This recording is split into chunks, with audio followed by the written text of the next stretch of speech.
Little Ada. Once upon a time in the vibrant city of Lagos, there lived a beautiful couple named Zainab and Chuka. They had been married for 5 years, but despite their efforts, they had no children. This situation caused them immense pain, especially as their community constantly pressured them about it. Determined to stay strong for each other, Zainab and Chuka decided to adopt a child after much consideration. They were blessed with a sweet, bright little girl named Ada. Ada was only 6 years old and was born with a disability that required her to use a wheelchair. Her cheerful personality and radiant smile immediately captured Zainab and Chuka's hearts. "We will take care of her and give her everything she needs," Chuka promised. Zainab nodded in agreement, tears in her eyes.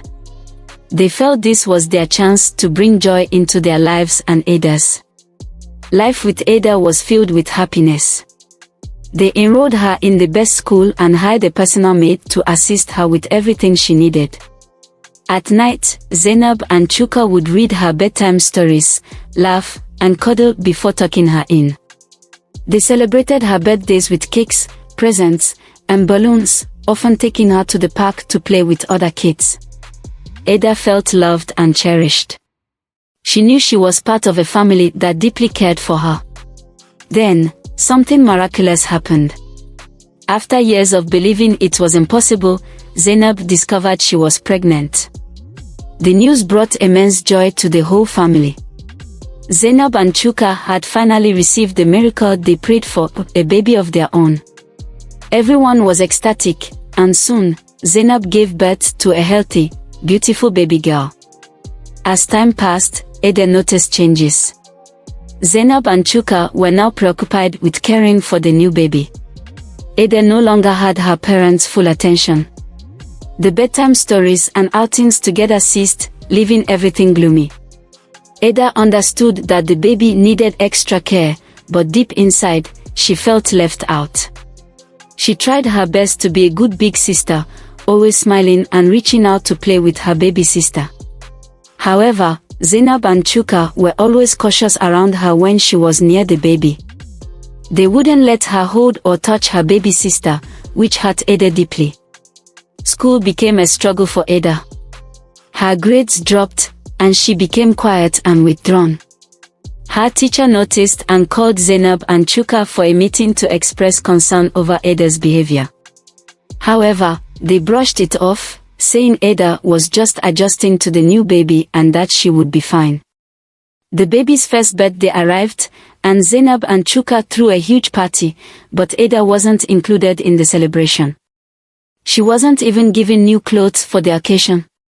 She watched from her room as everyone celebrated without her, tears streaming down her face as she felt forgotten. Not long after the birthday party, the baby fell ill. Zainab and Chuka were frantic, doing everything they could to save their daughter. Despite their efforts, the baby didn't survive. The loss devastated the couple. They were heartbroken, wondering why their miracle had been taken away so soon. They turned their attention back to Ada, showering her with love and attention as if nothing had happened. Then, Zainab got pregnant again, this time with twins. The excitement returned to the household, and once more, Ada was pushed to the sidelines. Zainab's mother warned her not to neglect Ada again, but her advice fell on deaf ears. The couple transferred Ada to a cheaper school while their twins attended the best schools money could buy. Slowly, they began to mistreat Ada. Zainab, once a loving mother, became harsh and impatient. She would shout at Ada and even hit her for the slightest thing. Chuka wasn't any better. He became distant, focusing all his attention on his biological children. One day, Ada's personal maid needed to travel to the village for a week to see her sick mother. Zainab and Chuka let her go without arranging for someone to take care of Ada. They decided to take their twins on a vacation, leaving Ada at home alone. No one considered how Ada, just 8 years old and unable to walk, would manage without help. Thankfully, the maid had left Ada some bottled water and biscuits, but it wasn't enough. After 3 days, Ada ran out of food and water. She couldn't get out of her wheelchair and was too weak to call for help. She sat in her room, helpless and scared, unable to move with no one to care for her. When the maid returned a week later, she was horrified by what she saw. Ada was barely alive, sitting in her own waste, dehydrated and starving.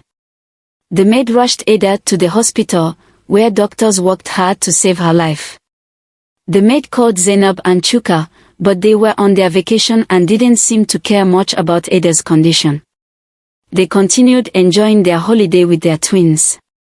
The maid didn't have much money to cover the hospital bills, so she contacted the adoption agency that placed Ada with Zainab and Chuka. When the agency representative arrived at the hospital, they were devastated to see Ada's condition. They remembered her as the sweet, bright girl they had placed with the couple and couldn't believe she had been treated so poorly. They immediately paid for Ada's medical care and took legal action to remove her from Zainab and Chuka's custody. When Zainab and Chuka returned from their vacation, they were served with a court order. The adoption agency had filed charges against them for neglect, and Ada was taken from them. They were fined a huge sum for the harm they had caused her, but all Zainab and Chuka could think about was how they were going to celebrate their new twins. The twins' birthday soon arrived, and Zainab and Chuka went all out on the celebration. The party was the biggest in town, with everyone talking about it. It was even shown on national and international television. But the next morning, tragedy struck again. Zainab went to wake the twins for breakfast, but they wouldn't wake up. In a panic, Chuka rushed them to the hospital, but it was too late. Both twins had passed away in their sleep, and the doctors couldn't explain why. Rumors began to swirl on social media, with many suggesting that Zainab and Chuka's neglect of Ada had brought them bad luck. Zainab's mother reminded her of the warnings she had given about treating Ada right, but the loss was too much for Zainab to bear. She spiraled into madness, despite Chuka's efforts to help her. Nothing worked. Meanwhile, Ada was placed with a new family, one that loved her and treated her with kindness and care.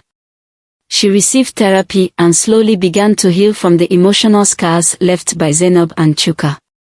Though she would always carry the pain of her past, Ada found hope and happiness in her new home. As for Zainab and Chuka, they were left with nothing but regrets. Their wealth couldn't bring back their children or erase the pain they had caused Ada. They had lost everything, and in the end, they realized too late that Ada had been the true miracle all along.